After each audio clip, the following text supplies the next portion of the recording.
We have established that God always has a purpose. And that purpose and everything that He does is to His glory.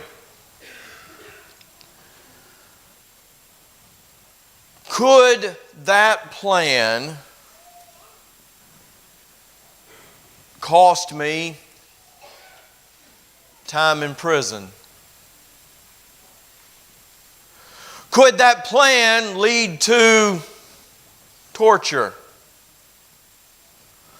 Could that plan cost my family around me? Could it cost a life? Before we get there, let's reinforce. God always has a purpose. And everything He does is to His glory. That is our focus this year. I mentioned the book that we've been studying on Wednesday night, that they continue to study. God lives for God. And we are here to radiate that glory. Which means part of our job as a Christian is to see God's glory in the things that do not seem to be glorifying Him. Because He has a plan. I had a friend in school. He was 1 year older than me, a member of the church, as far as I know, faithful to this day. He was the last time I talked to him about 10 years ago. His name is Barry. Barry was an outstanding athlete. All-state in basketball, all-state in track, all-state in football. And he could have gone to college to play any of them. He chose football, and it led him to the NFL. He was a starting linebacker for the Chicago Bears for several years. When he ended up in Chicago, he found a local congregation of the Lord's church there and began to worship with them and became very close to the minister. And Barry told me this story. It was a Saturday night, and his wife and their 2 children were on their way home. The minister's wife and their 2 children were on the way home. And as they were approaching their exit to get off the interstate, a drunk driver took the wrong turn and was coming down their exit. Met them head on and killed all 3 of them instantly. Saturday night. On Sunday morning, Barry said that man took the pulpit. And he said, God is good all the time. All glory to the Father. How do we do that? How do we learn to see the glory of God in the tragedies that we cannot comprehend?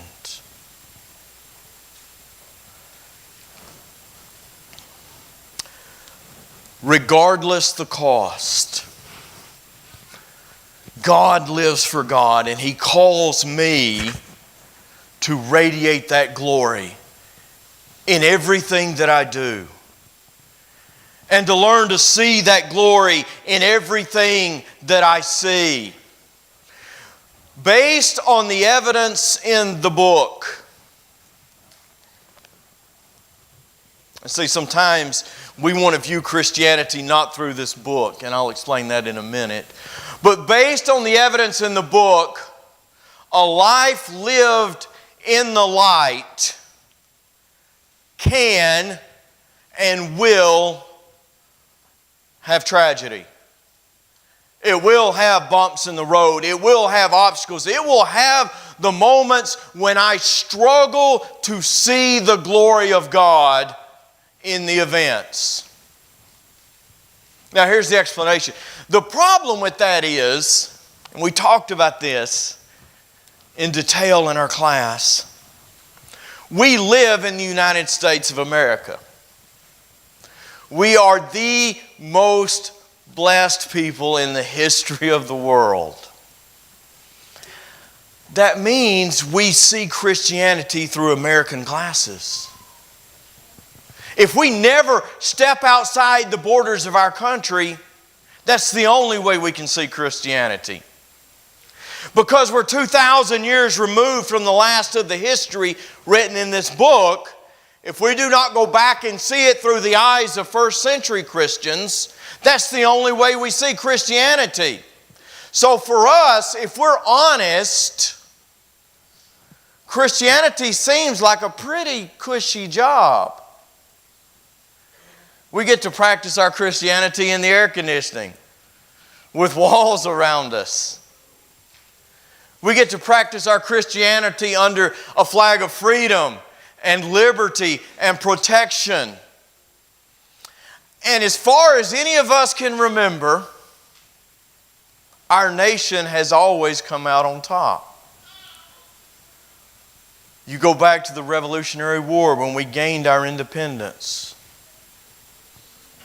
We're always the winners. We win wars. We live comfortably. We live in freedom. And we live in tremendous wealth compared to our world. Yeah, we have our hiccups and we have our warts, but nearly 250 years later, we're still standing as the greatest nation on earth. And when we view Christianity through that, that's all we understand. And so we become tempted to view Christianity in the physical because we're blessed. We're tempted to view Christianity in the temporal because we have trouble comprehending the eternal. We view Christianity through American glasses, and so we become tempted to think that we are supposed to be, because we're God's children, we're supposed to be the richest. We're supposed to be the most blessed. We're supposed to be the most comfortable. We're supposed to be the least troubled. Because it's cushy in America. And so what happens when tragedy hits, we struggle with it. We struggle with seeing the glory of God. We can see the glory of God in the good that He does for us. But when the plan includes some things that are not so comfortable, we struggle to see the glory of God. That actually begins to affect the way we go about our Bible study. When we go to the book, we look for the stories where God's people end up in the winner's circle, where God's people come out on top. We look for stories that support the fact that I'm supposed to be blessed. So we go to Job. Yes, he went through all the tragedy, but in the end he got more. So that has to be what it's about. God's going to bless me. We go to the stories about Joseph, and yeah, he struggled a little bit, but Joseph ends up on top. So that's supposed to be how it is. We read the stories of Shadrach, Meshach, and Abednego who put their faith on the line and they walk out of the fire. So I'm always supposed to conquer. I'm always supposed to win. I'm always supposed to come out on top. And that becomes our worldview of Christianity. God's people always come out on top.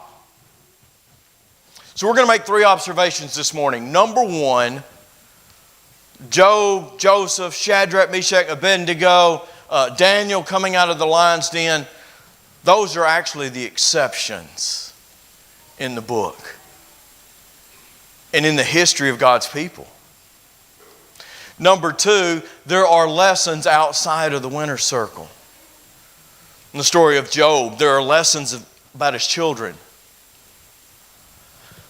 Number 3, coming out on top in this life is not what victory is about.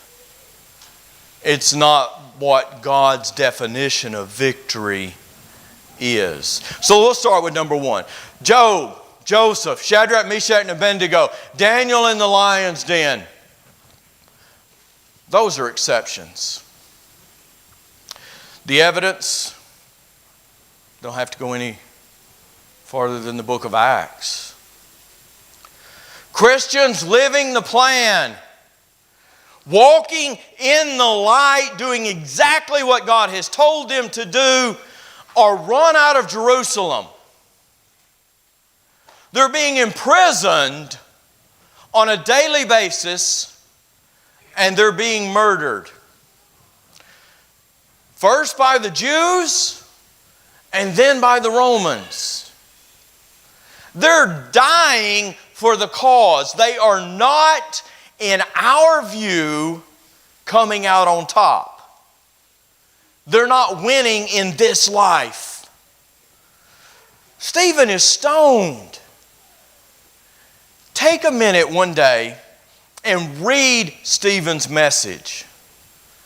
Stephen is as good a public speaker, a historian, and a theologian as you're ever going to read.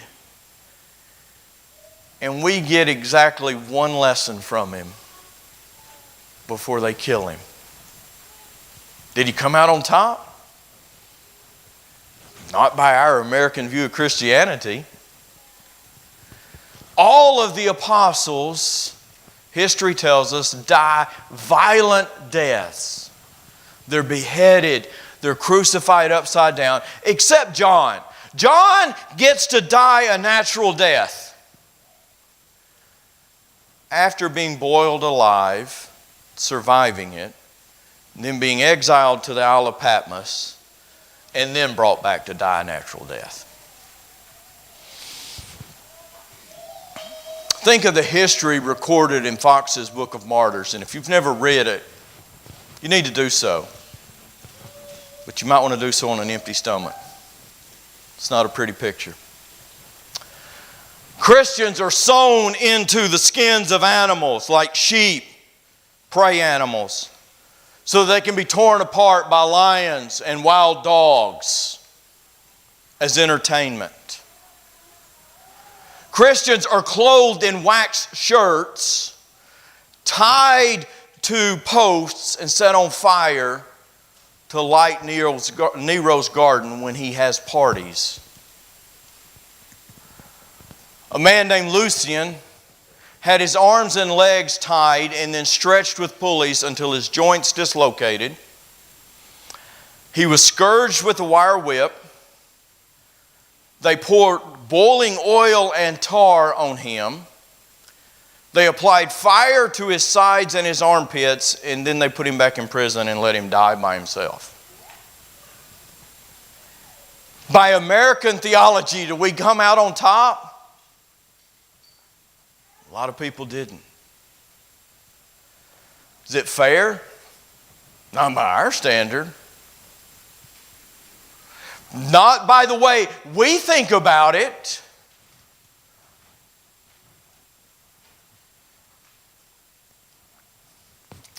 But the point I'm making is this. Job,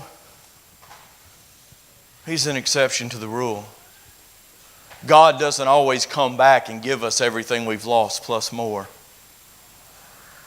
Joseph's an exception to the rule. We don't always end up second in command of the most powerful nation on earth so that we can protect our families. We don't always walk out of the fire. Sometimes we die. We don't always escape the mouth of the lion. Sometimes we're torn to pieces by this world. Those guys came out on top because God wanted it that way in their particular lives. For example, in the case of Job, to his glory, Job was a way for God to say, I can do what I want to do. There is an argument that's going on between Job and his friends, and it's a worldview that they have. If bad things happen to you, you sin to cause them. Job says, no, I did not. God says, no, I did not. The friends say, if you're blessed, it's because you're good. Job says, that's not the case. God says, that's not the case. And then in the end, God says, by the way, I'm going to bless you because I want to. Job is God's way of saying, I am God, and I can do what I want to do. And if I allow Satan to touch your life and take everything you own, I don't have to give it back to you, but I can if I want. Joseph is to God's glory because God's got a plan to continue. He needs Joseph to his glory. So Joseph comes out on top. Those are the exceptions in this book. Hebrews 11, you've got prophets that are being torn apart and sawn apart and stoned and beheaded. Number 2, there are lessons outside the winner's circle. We don't have to just look at Job. We don't just have to look at David. Job's the winner in the end of his story, but what about his kids?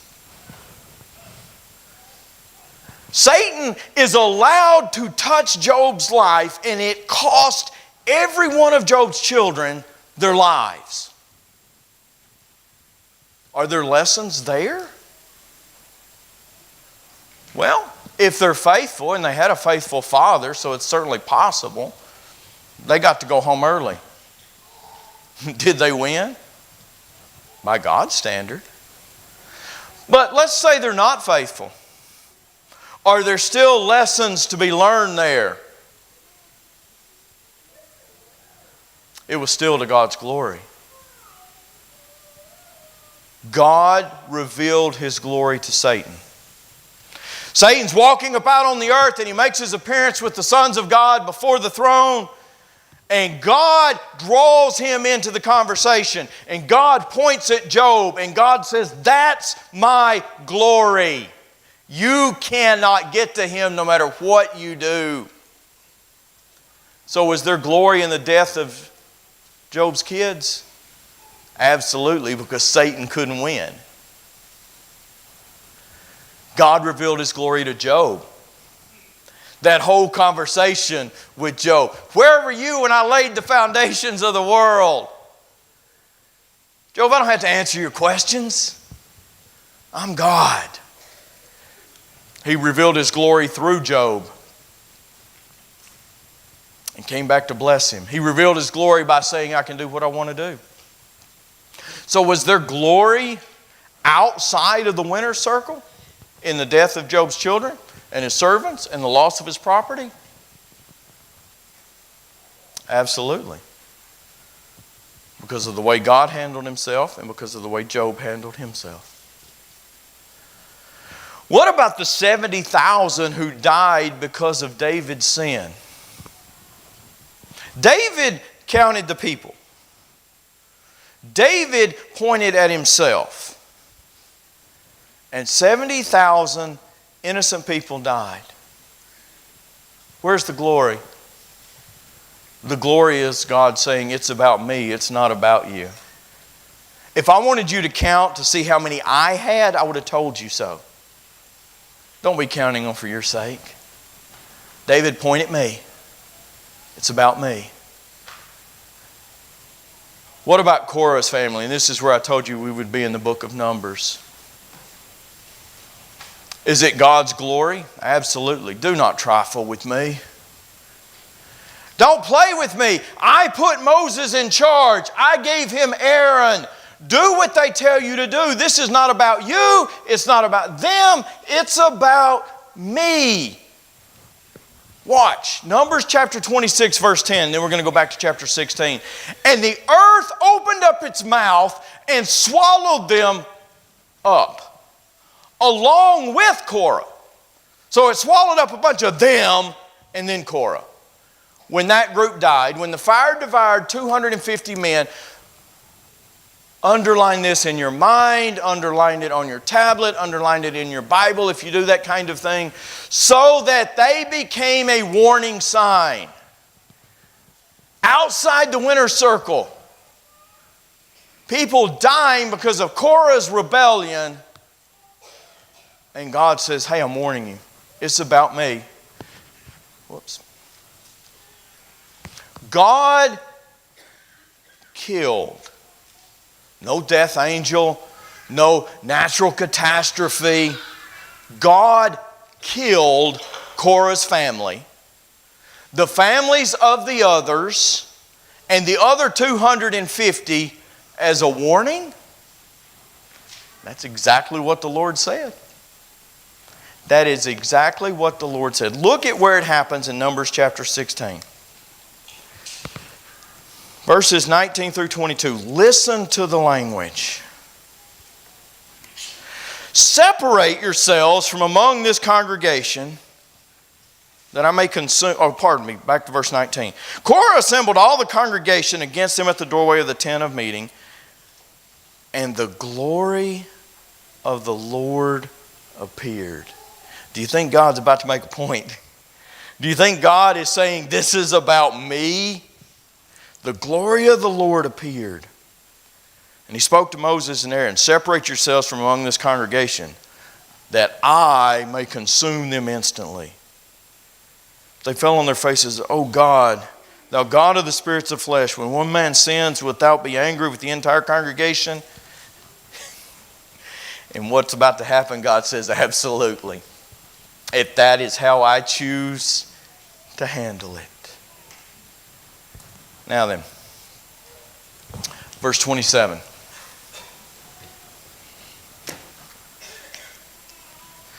So they got back from the dwellings of Korah, Dathan, Abiram. Dathan and Abiram came out and stood at the doorway of their tents along with, does it say their wives rebelled? No. Does it say that their children rebelled? And yet they step out of their tent along with their wives, their sons, and their little ones.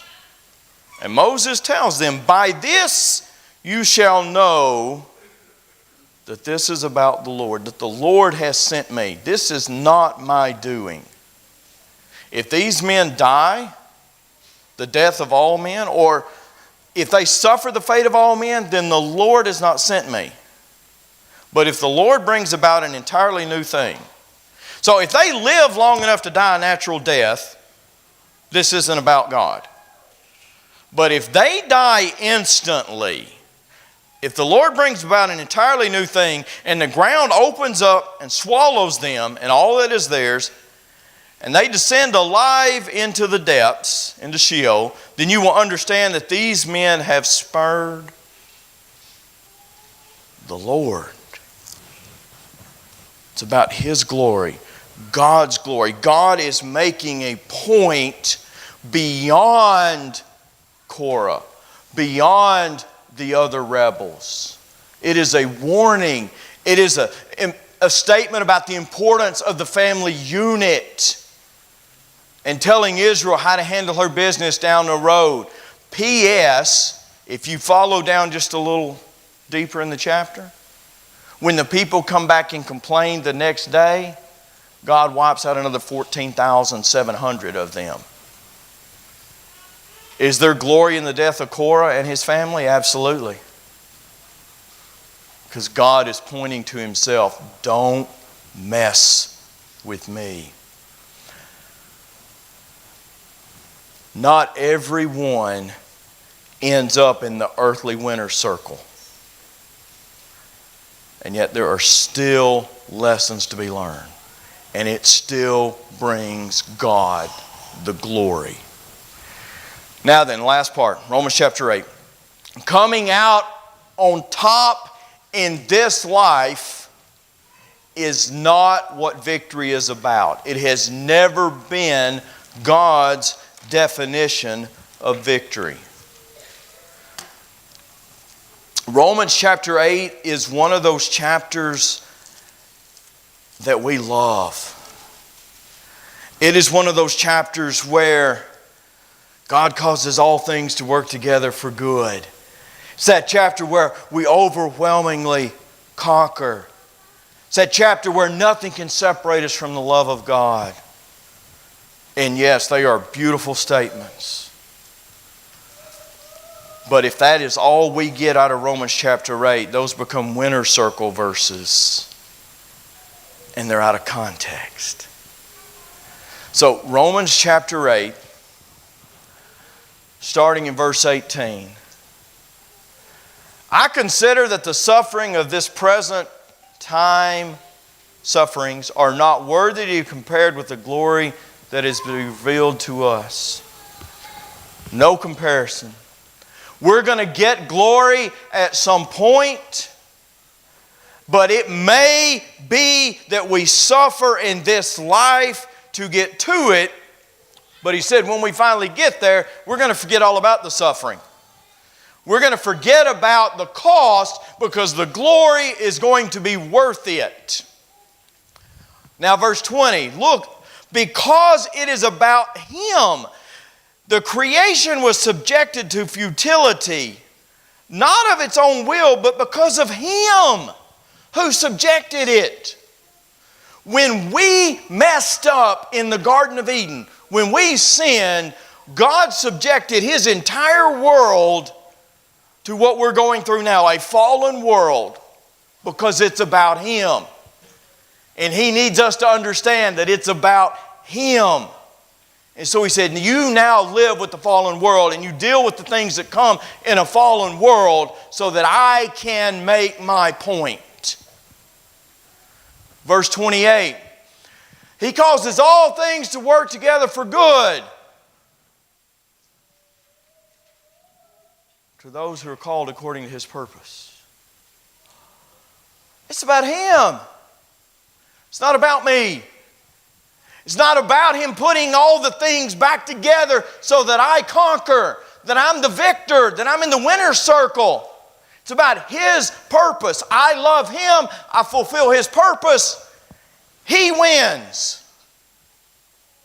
And everything works to good. Verse 31. What shall we say about these things? About a subjected earth, about the groanings in this life, about His purpose. If God is for us, who is against us? Yea, me. It's all good. God is for me. I am protected. I win. I get the good stuff. Have you ever noticed that verse 31 that we love so much is followed by verse 32? And Paul shouts from the mountaintop. He didn't even spare his own son.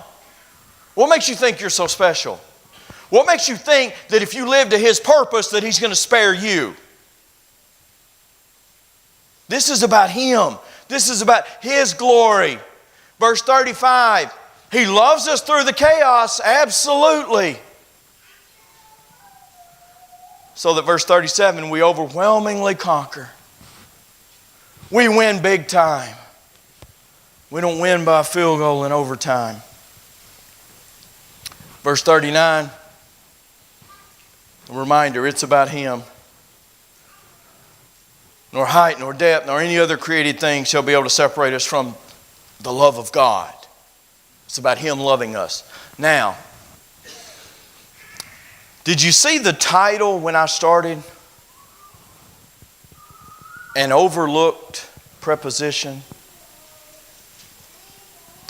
Here it is. And it's in verse 37. But, so a contrast, but in all these things we overwhelmingly conquer. God's view of conquering is different than ours. It's not about this world. What are all these things? Look back to what he just said. Just prior to that. In tribulation, we conquer. In distress, we conquer. Not despite, not around, not avoiding, not in the winner's circle. In persecution, we conquer. So how did Stephen conquer? By dying is how he conquered.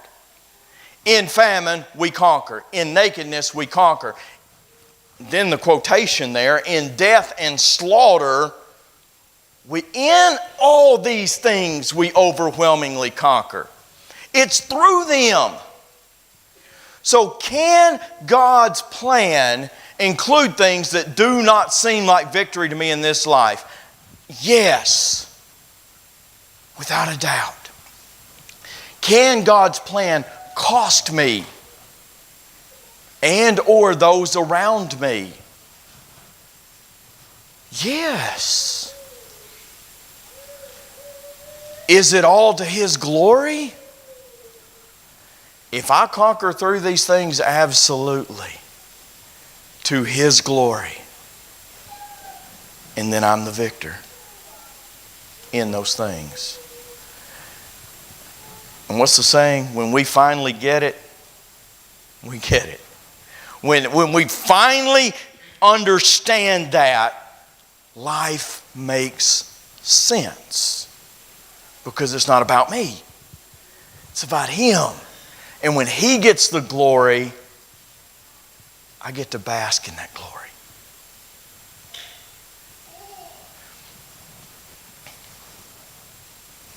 Let's end with this. This was a realization I had in studying this material in Bible class. And it's a realization where, look, let's be honest, it is human.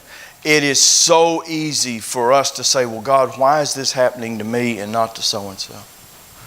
Why do bad things happen to Christians and good things happen to the world? David asked those questions. And without a lot of elaboration, at this point in my life, this was something I needed to run into in this chapter, and then go to Romans 8 and go to 2 Corinthians 4 and go to Paul's thorn in the flesh and begin to process these things. Why, God? I don't understand why bad things happen sometimes and good things happen sometimes. God will let me ask that question all day long. He lets Job ask it. But sometimes He's going to say, it's none of my business. It's not for me to understand. And my proof for that is at the Sea of Galilee after the resurrection. Jesus is about to ascend back to heaven. He's called this little meeting, in a sense, at the Sea of Galilee. And He's had that conversation with Peter. Feed my sheep. Feed my sheep. Feed my sheep. And it says they're walking. And Jesus tells Peter, look, you're not going to like the way this ends. Your hands are going to be tied by your own belt. They're going to carry you places you don't want to go. I am telling you what the future holds for you, and it's not pretty. And Peter turns and he points at John. What about this one? And Jesus says, it's none of your business. If I want him to remain, he'll remain. I entertained your question. I listened. Now you go die to my glory and let me deal with John in my own way. So am I always going to understand it? No, not at all. Is it back to His glory in some way? If I live faithfully through it, absolutely. And that's my job as I stand and sing. Hath thine affections been nailed